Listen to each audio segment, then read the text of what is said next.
Serial Kitab Tauhid bagian 41. Sedikit bersyukur penyebab kesyirikan.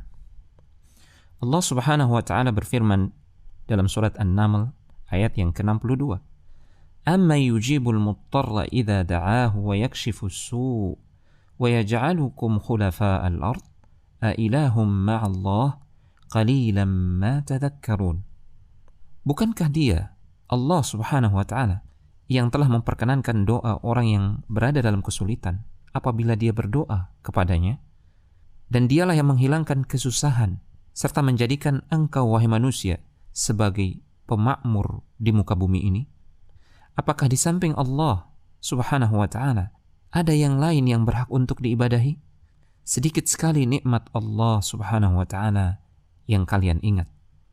Di dalam ayat yang mulia ini Allah Subhanahu wa taala menegaskan pengakuan orang-orang musyrik bahwa Allah lah yang telah mengabulkan doa mereka ketika mereka berada dalam kesulitan, bahwa Allah lah yang telah menghilangkan kesusahan dari mereka dan telah menjadikan para pendahulu mereka sebagai khalifah atau pemakmur di muka bumi.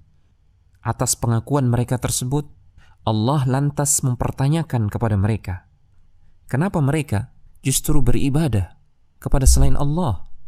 Ketika mereka dalam keadaan senang, lapang, mereka justru kembali berdoa, memohon kepada selain Allah, menjadikan bagi Allah sekutu dalam peribadatan. Allah menyebut mereka sebagai orang-orang yang sedikit sekali bersyukur mengingat nikmat Allah Subhanahu wa taala. Itulah yang menyebabkan mereka jatuh ke dalam kesyirikan. Kesimpulan yang bisa kita petik, agar kita bisa terlindungi, agar kita bisa aman dari kesyirikan, maka kita harus banyak bersyukur kepada Allah Subhanahu wa taala. Harus banyak mengingat-ingat nikmat Allah yang telah dianugerahkannya kepada kita.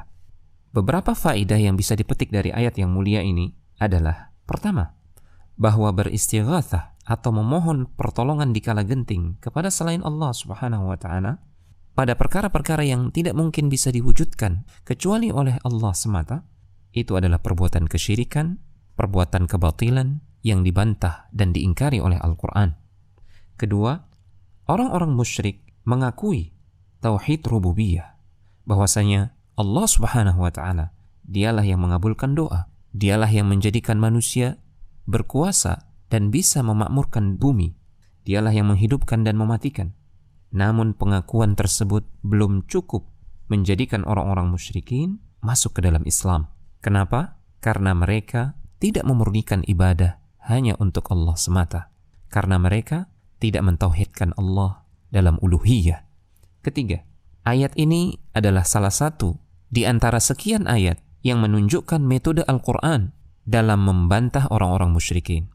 Al-Quran menjadikan pengakuan orang-orang musyrikin terhadap tauhid rububiyah sebagai dalil akan kebatilan peribadatan mereka kepada selain Allah. Dengan kata lain, Al-Quran seakan berkata kepada mereka orang-orang musyrikin, wahai orang-orang musyrikin, kalian mengakui tauhid rububiyah, kalian mengakui hanya Allah yang mampu mengabulkan doa, menghidupkan dan mematikan, memberikan rizki.